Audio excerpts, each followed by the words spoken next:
Buenas noches, Madam Speaker. So kuno para tayo fanadza disti. Lo Jesus masi para esa oportunidad. You know, Madam Speaker, I think it's always good to bring to light factual information. And I think that when you take a look at the genesis of Bill 54, it was introduced on February 2nd, 2009. It was referred to the Committee on Health, which I chair. And incidentally, on March 17th, the committee had a public hearing on this particular measure, where we received numerous statements, both supporting as well as opposing this particular measure.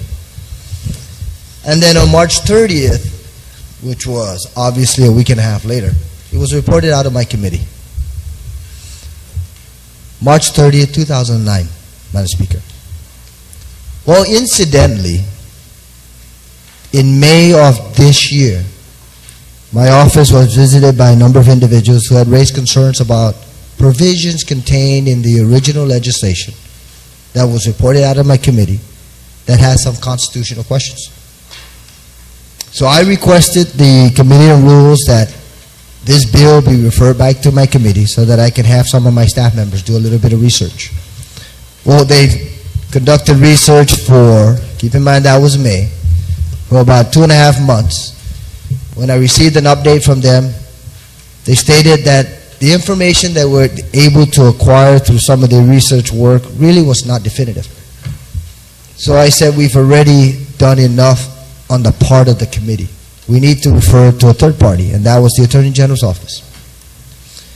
Well, apparently we received a response from the AG's office. I believe it was on October 26th. And then shortly thereafter, that's when it was reported back out of the committee, just very recently. That's the factual information, Madam Speaker. And it was my obligation, contrary to what people in the community, and they know who they are, had stated about my desires to try to thwart legislation. You know, having been very closely associated with some family members who had undergone difficult, trying times dealing with a decision of either aborting a child or not. And I think it's clear for the record that I've come out many, many occasions, stated that I was pro-life.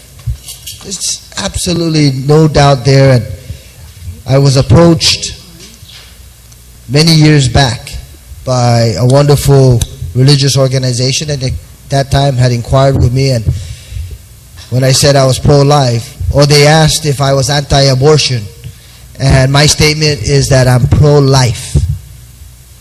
And these women continued their statements and their inquiries and said, but are you anti-abortion? And I think saying that I'm pro-life is self-explanatory. And that was my response back to these individuals. Well, incidentally, Madam Speaker, also for the record and for clarification purposes, I think the good sponsor of this legislation has got to look at the report. After the committee had received the statements from the Attorney General's office, the only amendments that were incorporated in there addressed the concerns of the Attorney General. And then it was reported back out of the committee. So I think that we need to look at the facts. What we have here is legislation that was further amended so that it can provide, to some extent, address some of the issues and perhaps extract some of the provisions in here that would clarify the legislation. But you know, Madam Speaker, I think that, you know, obviously it goes with my position. I commend the sponsor of this legislation because apparently I would think that this was a contributor to the results of the last election. Regardless as to what transpired, I think it's very unfortunate that untruths were told about my position and about why and how this legislation was put forward. Keep in mind that originally it was reported out of my committee in March 30th, 2009. And it was retracted from the Committee on Rules in May of this year. So what transpired between March 30th of 2009 and May of 2010 was saving a life. Was saving a life really the focus of pushing this legislation through? And did it have to be used as a political gimmick or a political posturing on this issue? Because it was out of my committee. It was before this entire legislative body between March 30th of 2009 and May of 2010, Madam Speaker. And the mover and the believers of this legislation could have easily, anytime between March or April of 2009 and May, put it on the floor. But because issues of constitutionality were brought to my attention, I felt it was my obligation on behalf of the people of Guam to make sure that in fact we also had clarity in terms of the constitutional questions. But regardless, Madam Speaker, I stand in support of this legislation because it obviously puts focus on an issue that is not only near and dear to me, but I respect. We had one individual that I worked very closely with for many years in this august body. And we had differing opinions with regards to pro-life and the abortion of a child.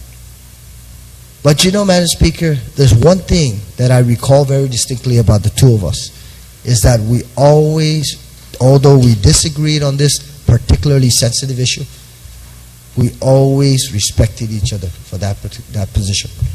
So I stand in support of this legislation, and I commend the sponsor for finally putting it forth on the agenda, despite having a year and a half to have it entertained by this body and discuss these issues. For some odd reason, it was brought out only as an issue during the course of the last 3 or 4 months. But aside from that, I support it, and I would like to see it eventually implemented, and I would like to see that in fact the resources are identified to provide the support to our government agencies that are going to be tasked with ensuring proper regulation and implementation and proper compliance with these provisions. Because that's where the rubber meets the road in terms of passing the appropriate legislation, but making sure that the resources are identified, are directed in the areas where they need to be, so that we can see this effectively implemented. And I thank you very much for the opportunity. This is Madam Speaker.